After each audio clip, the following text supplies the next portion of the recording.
welcome to the West Asia Post. I am Ghadi Francis coming to you for a new episode of WION's weekly show, where we bring you all things new from the world's most volatile region, which I call home. Countries are lining up to recognize Palestine. Meanwhile, Gazans are still facing relentless bombardment. Iran is rebuilding its missile capability after the most recent war with Israel in June. And Turkey is facing unprecedented drought, one that is threatening livelihoods, agriculture, and energy supplies nationwide. All this is lined up, but first, the headlines.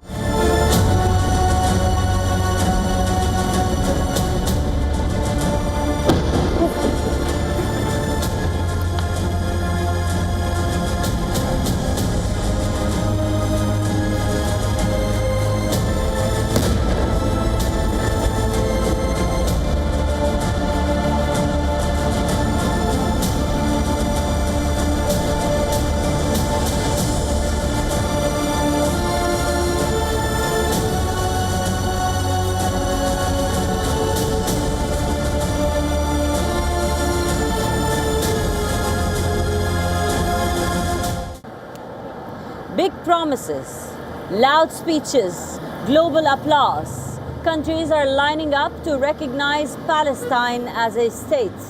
But on the ground, destruction, not diplomacy. Gazans are still facing relentless bombardment, fires, and while the global leaders shake hands, Gazans bury their dead. We'll tell you more in this report.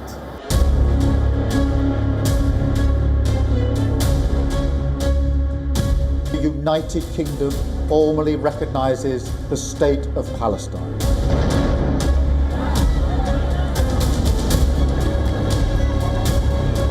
Statehood for the Palestinians is a right, not a reward. Je déclare que la France reconnaît aujourd'hui l'État de Palestine.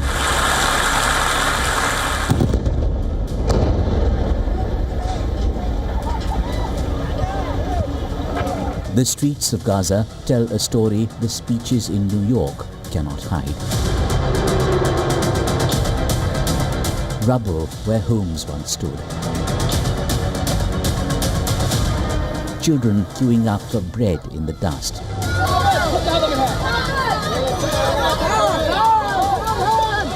Hospitals running on fumes.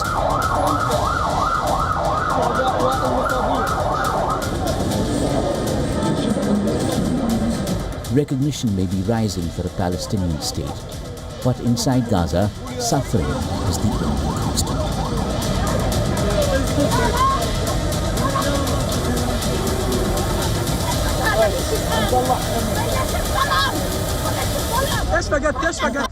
As the water recedes and the level drops from 860 meters above sea level to 838 meters, the volume of water collected in Lake Karaun will shrink to about 1/3 of its capacity. Over the past week, more countries have thrown their weight behind Palestine's bid for full recognition.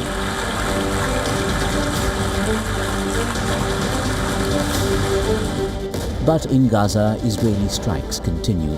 Columns of black smoke choke the Gaza skyline.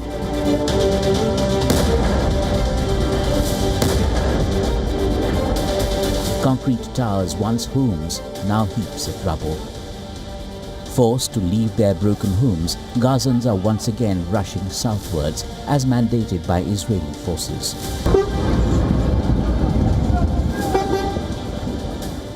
Bees need daily, during the period of summer until around autumn, between 200 ml to 1 and 2 liters, depending on the strength of the hive. The minimum is 1 to 2 liters daily to quench their thirst and feed the larvae. They also need up to half a liter daily, in addition to this amount, to cool the hives when the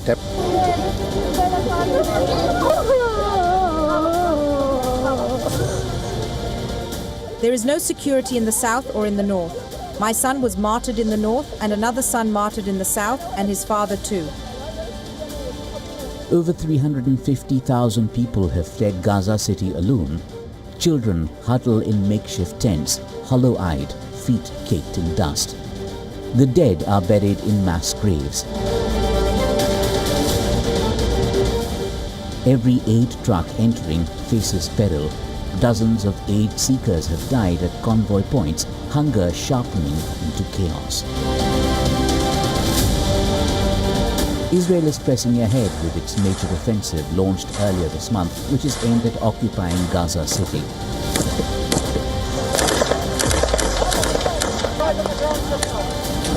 Israel says the operation is aimed at pressuring Hamas to surrender and return the remaining 48 hostages taken during its October 7, 2023 attack.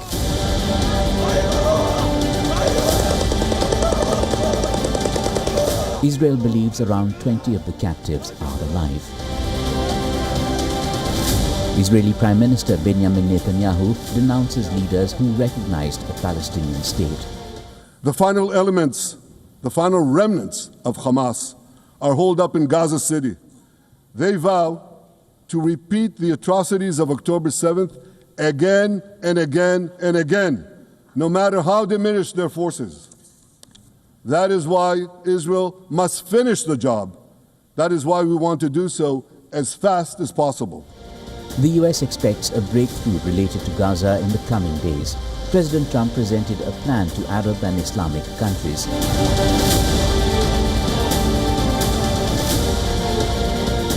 But for Gaza, global promises remain paper shields. For its people, another sunrise, another day of survival in the shadow of war. Euro Report WION The World is One. The Yemeni Ansarullah, the Houthis, took a stunning hit at the Israeli southern city of Eilat, breaching the Iron Dome defense system. Now Israel struck back, hitting the capital Sana'a with airstrikes. The following report tells you. Sirens in Israel.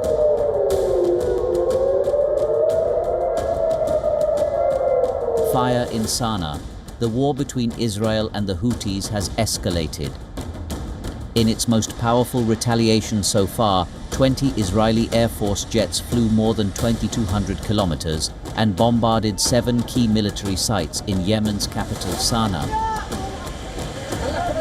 Israeli Defense Minister Israel Katz declared it was a powerful blow against the Houthis, who had just a day earlier sent a drone crashing into Eilat, wounding more than 20 people. In victory for the oppressed Palestinian people and their dear mujahideen, and in response to the crimes of genocide and dangerous escalation carried out by the Israeli enemy against our brothers in the Gaza Strip, and within the framework of responding to the Israeli aggression against our country, the Yemeni Armed Forces Air Force carried out a qualitative military operation with 2 drones targeting an Israeli enemy target in the al-Sharaa area. The operation successfully achieved its goal.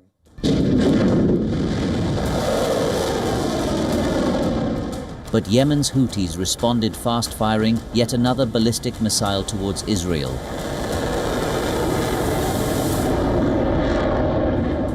Air raid sirens pierced Tel Aviv and Jerusalem, sending crowds of civilians racing into shelters. The Houthis have been launching missiles and drones thousands of kilometers north towards Israel. The Yemen-based group says these are acts of solidarity with the Palestinians. Most of the dozens of missiles and drones launched have been intercepted or fallen short of Israeli territory.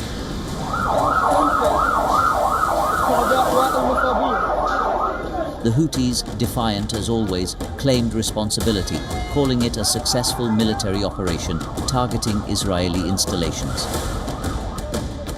We have now struck a powerful blow against many terrorist targets of the Houthi terrorist organization in Sana'a as part of Operation Passing Package.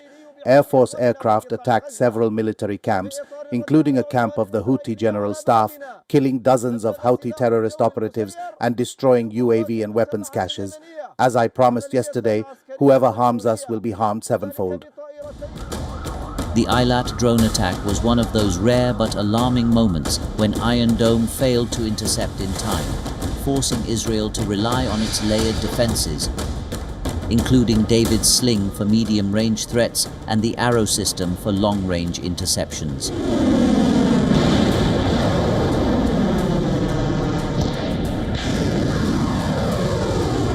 While Iron Dome is credited with intercepting most of the 150 drones and nearly 100 ballistic missiles launched by the Houthis. Since the conflict began, it was originally designed to shoot down short-range rockets. However, the Houthis are using long-range drones and heavy ballistic missiles, stretching the system beyond its limits. The Houthis entered the fight a month after the October 7th Hamas massacre, targeting both Israeli cities and shipping lanes in the Red Sea. Israel's first strike on Yemeni soil came in July 2024 after a Houthi missile killed a civilian in Tel Aviv. Since then, Israel has carried out 19 major strikes, including one last month that killed the Houthi government's prime minister and senior ministers in Sana'a.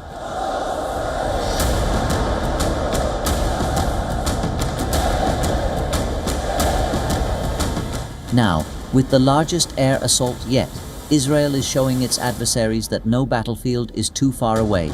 But with the Houthi striking back and Israel's defenses facing unprecedented pressure across 3 fronts, the conflict is deepening and the region is bracing for what comes next. Bureau Report, WION World is one.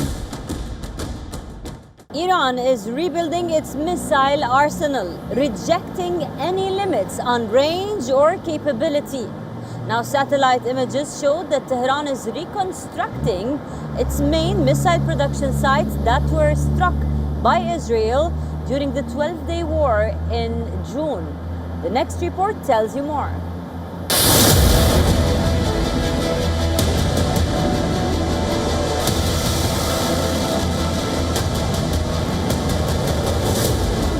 Missiles rise from ruins. Tehran refuses to back down. Iran rebuilds war-hit sites, vows no limits on defense. Hardliners demand nuclear arms as sanctions loom.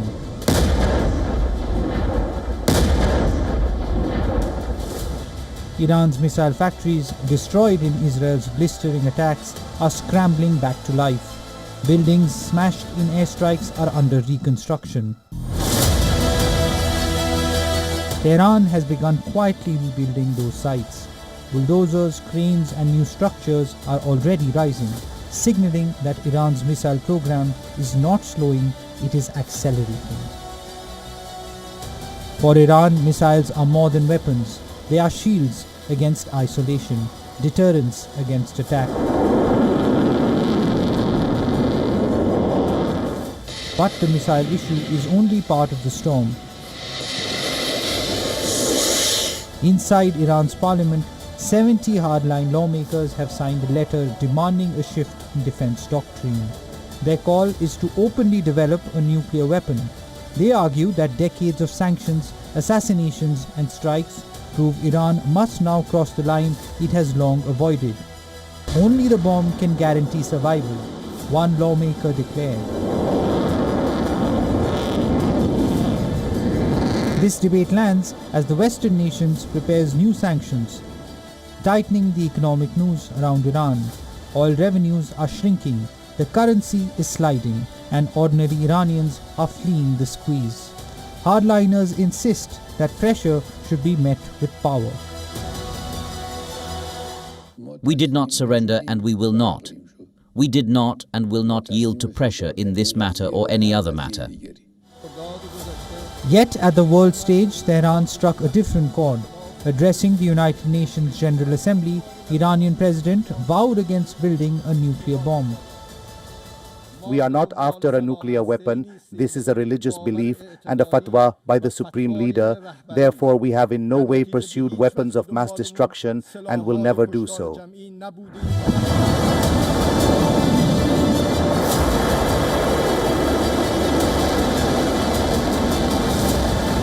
But back home, the chorus demanding a bomb is growing louder, and cracks between pragmatists and hardliners are widening.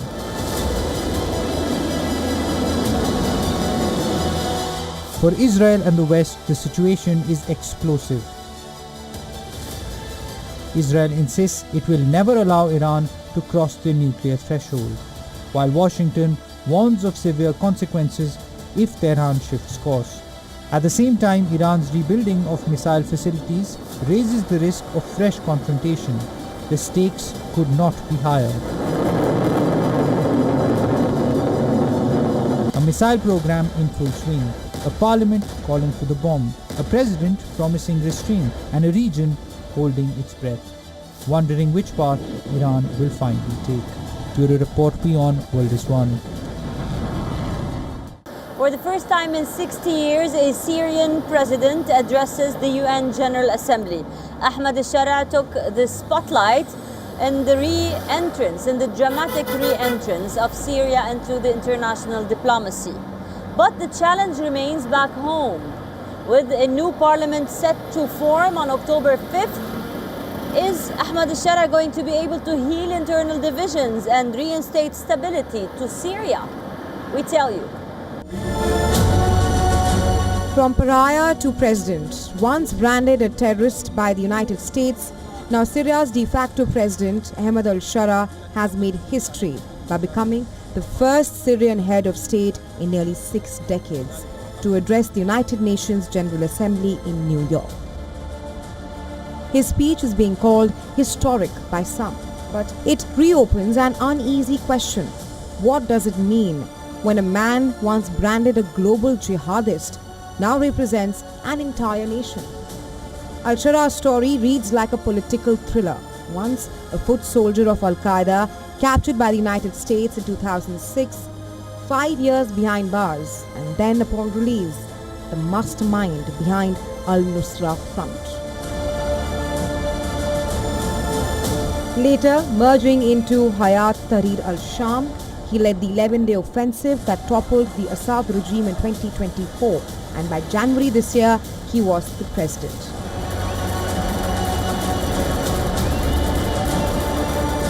The United States gave him a rare visa to speak here at the UN. During the address, he accused Israel of military provocation, warning the region remains a tinderbox one spark away from ignition. In this context, Israeli strikes and attacks against my country continue since December 8th, contradicting the international support for Syria and threatening new crises in an attempt to exploit the transitional phase, which exposes the region to being dragged into a cycle of new conflicts that no one knows where it will end. Al-Sharaa also met US President Donald Trump during a reception hosted by the American leader on the sidelines of the 80th session of the UNGA in New York. The event was attended by US First Lady Melania Trump. Al-Sharaa issued a direct appeal to the West. He said, "Sanctions are shackling ordinary Syrians, but outside the diplomatic halls of New York, Syria's reality tells a more painful story. Cities in ruins, essentials in short supply, long power cuts, skyrocketing prices, and people struggling to survive. The war may have redrawn the map, but foreign armies still hold pieces of Syria. Americans in the northeast, Turkey in the north, Russia and Iran spread across the land." With Assad gone, Syria now heads towards a presidential election. Damascus says it as a return to democracy, but many call it a scripted show with no real change. For Al-Sharaa, the challenge is not just winning power, it's proving that he can heal a nation divided by war, religion, and foreign interests. Washington remains wary.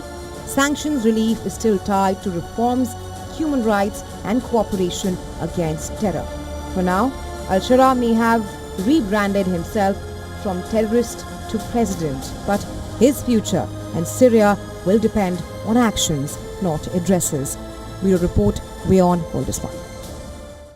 Turkey is facing its worst drought in decades. Fields are drying, rivers are shrinking, farmers are waiting for rain that never comes. The taps are running slow, and this is exacerbating from cities to villages. What will Turkey do? The next report tells you about a water crisis in the horizon for Turkey. Turkey is locked in a battle against the worst drought in 52 years, an unrelenting environmental assault compounded by a summer of record-shattering heat. Rainfall plummeted by a staggering 27% nationwide. From the Aegean coast to Anatolia, water reserves are gone. The worst drought in decades is gripping much of the eastern Mediterranean and West Asia, drying out rivers and lakes, shriveling crops and leading to days-long cutoffs to tap water in major cities. The situation is particularly dire in Syria, where experts say rainfall has been declining for decades. The fledgling government is trying to stitch the country back together following a 14-year civil war that left millions impoverished and reliant on foreign aid.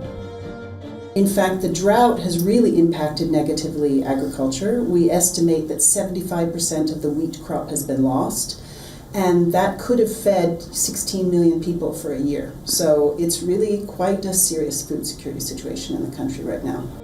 Again, Lebanon is grappling with one of its worst water crises in decades. Lake Karaun, the country's largest reservoir, reaches historically low levels amid worsening pollution. As the water recedes and the level drops from 860 meters above sea level to 838 meters, the volume of water collected in Lake Karaun will shrink to about one-third of its capacity. So instead of having 12 square kilometers of water, we will have only about 4 square kilometers. This will leave 8 square kilometers as dry land, where cracks will appear due to the retreat of the water.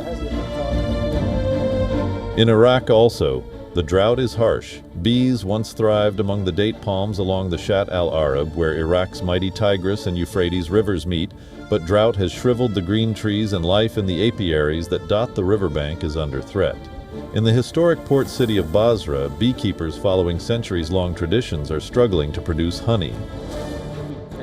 Bees need daily, during the period of summer until around autumn, between 200 ml to 1 and 2 liters, depending on the strength of the hive. The minimum is 1 to 2 liters daily to quench their thirst and feed the larvae. They also need up to half a liter daily, in addition to this amount, to cool the hives when the temperature rises above 30 degrees. And we see in Basra it reaches 50 degrees, so the hive needs daily half a liter of pure RO water to cool the hive, like an air cooler. Due to the drought, honey production in the area is expected to decline by up to 50% this season compared to the previous year. Bureau report WION World is one. Now let's take a look at some other headlines across West Asia.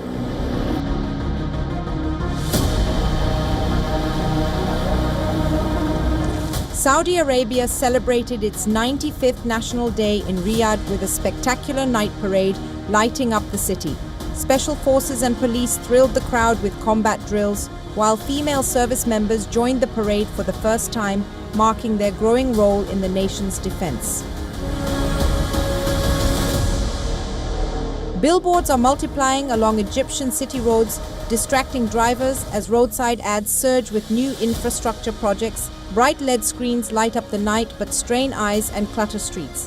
While some motorists find relief in the displays, experts warn of added stress. Officials now call for tighter rules as billboard numbers have jumped from 2,500 in 2019 to 6,300 this year. The Labubu craze from China has hit Iran's bazaars, with the quirky blind box doll turning into a must-have for kids and collectors alike. Its mischievous design and fashion appeal are driving high demand and fueling a booming resale market across the country.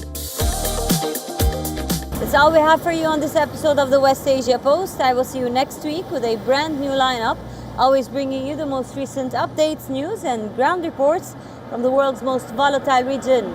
I am your host, Ghadi Francis, signing off from Beirut, Lebanon. For more global news, keep on watching WION The World is One.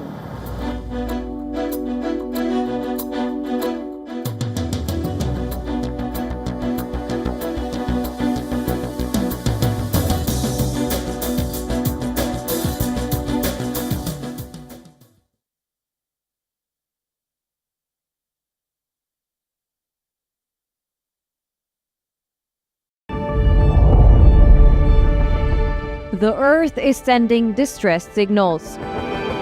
Wildfires, droughts, and melting glaciers. Can we reverse the damage? Explore the harrowing effects of climate change. It's a wake-up call. Global emergency. Climate Tracker on WION World is One.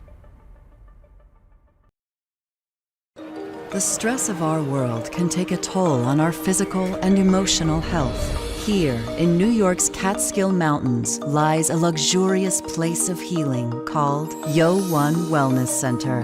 The WION Wellness Center provides 500,000 square feet of natural methods to manage diabetes, hypertension, chronic pain, obesity, depression, anxiety, and other conditions.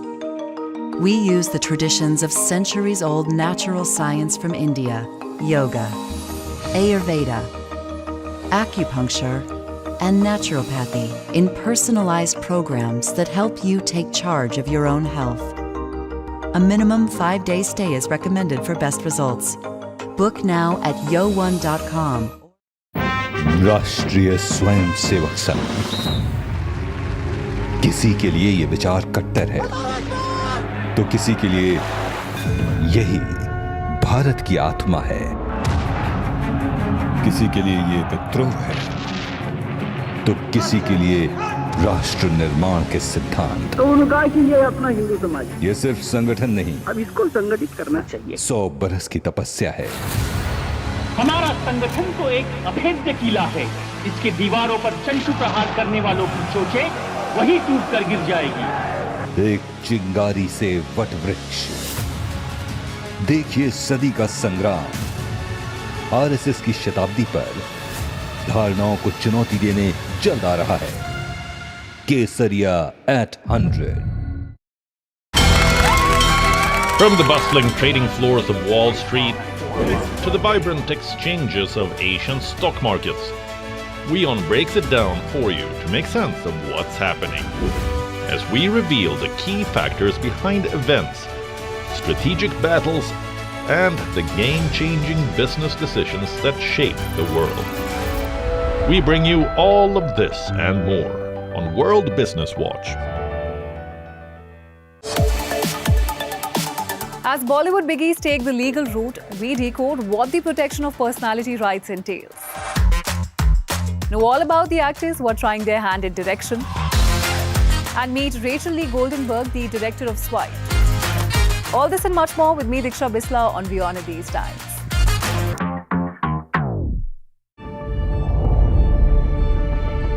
The Earth is sending distress signals.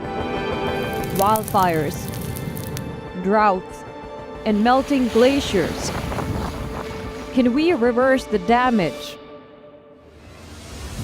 Explore the harrowing effects of climate change. It's a wake-up call. Global emergency. Climate Tracker on WION World is One. From the bustling trading floors of Wall Street to the vibrant exchanges of Asian stock markets, WION breaks it down for you to make sense of what's happening.